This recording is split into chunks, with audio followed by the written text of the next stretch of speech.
Today we're going to go over the setup of the label sensor. This is our standard lion's eye photoelectric label sensor. For the first part of the setup, we're using an opaque paper label on an opaque paper liner.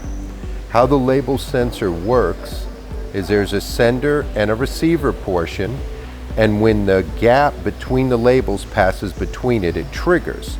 You know it triggers when the yellow indicator light comes on. But as you can see here, it's not triggering. That's because this sensor hasn't been set up yet.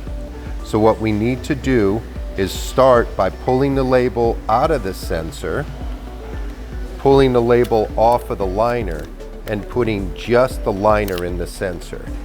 Then what you do is you press the plus and the minus buttons together.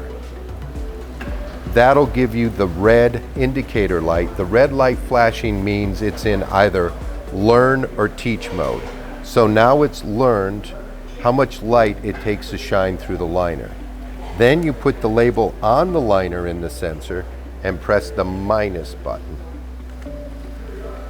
So now what you've done there is you've trained the sensor to see the difference between the label liner and the label itself. As mentioned, this setup was a paper label on a paper liner.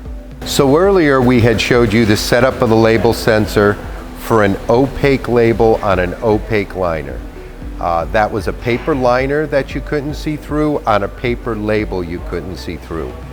Quite often we'll have customers go to different label materials and they'll have to train the label sensors. So even though this is a printed foil label on a clear label liner, the setup is still the same. What we're going to do is the same steps to teach the sensor the difference between the liner and the label itself.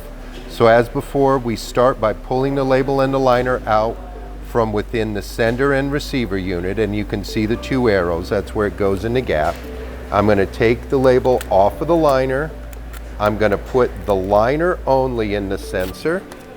I'm going to press the plus and the minus simultaneously, and now my red learn light is flashing. I'm then going to pull the label so that the label in the liner are under the eye. Press the minus button.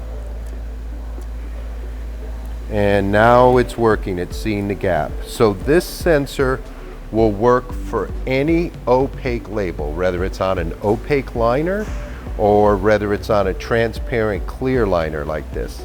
Now, if you have a clear label that's on an opaque liner or a clear label on a clear liner, that is a different type of sensor. Hope that helps.